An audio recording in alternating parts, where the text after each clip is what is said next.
मेरे दोस्तों, आप सभी को नमस्कार। मैं सुरेंद्र अग्रवाल आप सभी का यूट्यूब चैनल SRA फाउंडेशन पर स्वागत करता हूं। मेरे दोस्तों, मेरे भाइयों, आज हम बात करेंगे कि पूजा पाठ करते समय, साधना करते समय जो हमारे मन में गलत विचार आ जाते हैं, विकार आ जाते हैं, उसका निवारण कैसे हो। इस चीज़ पर किसी साधक ने किसी संत से पूछा था, एक महाराज जी, जब हम पूजा करते हैं, पाठ करते हैं, साधना करते हैं, उस समय मन में तरह तरह के विकार आते हैं, तरह तरह के विचार आते हैं और उन विचारों के माध्यम से कई बार पूजा पाठ में मन नहीं लगता। हम उसमें इतने डूब जाते हैं कि हम भगवान की साधना अच्छी तरह से नहीं कर सकते। तो जो उस संत ने उन्हें जवाब दिया था वो मैं आपको बताता हूँ।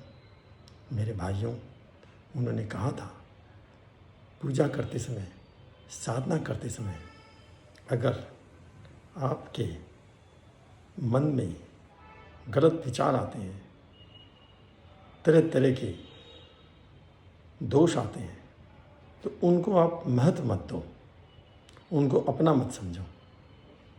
वो आएंगे और चले जाएंगे, उनकी उपेक्षा कर दो। अगर आप उन विचारों को हटाना चाहेंगे तो आपका संबंध उन विचारों से हो जाएगा, और आप उन विचारों को नहीं हटाएंगे, अपने आप में उसको लिप्त समझेंगे, तब भी संबंध हो जाएगा। किसी भी प्रकार का संबंध ही संसार में दोष का कारण है।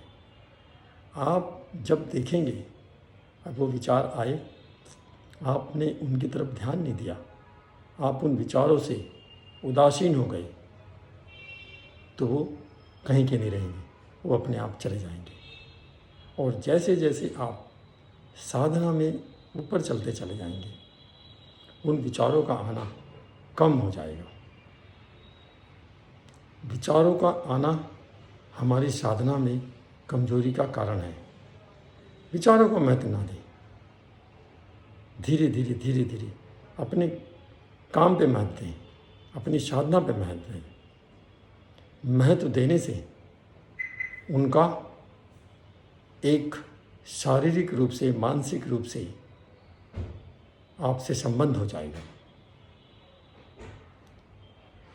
दूसरा, भगवान ने ये कहा है, अगर कोई मुझे मन से चाहे या मन से न चाहे, मैं फिर भी उसे प्राप्त हो जाता हूँ, यानी उसका मेरे से संबंध होता है। इसी प्रकार अगर आप विचारों को अपना मानेंगे और यह विचारों को अपना नहीं मानेंगे, तभी भी उन विचारों से आपका संबंध हो जाएगा, और ये संबंध ही आपके साधना में बाधक बन जाएगा। तो मेरे भाइयों, जिस संत ने ये बात कही थी, वो बात मैंने आप सभी से शेयर की है। आप भी पूजा पाठ करते समय, ध्यान में बैठते समय, मेडिटेशन करते समय अगर किसी भी प्रकार के विचार आए, विकार आए, किसी के प्रति राग द्वेष आए, तो आप उनको इग्नोर कर दें, उनकी उपेक्षा कर दें, तो धीरे धीरे धीरे धीरे वो विचार आने बंद हो जाएंगे और आपका संबंध सर्वशक्तिमान भगवान से हो जाएगा, जो ईश्वर है सबका। जय श्री राम।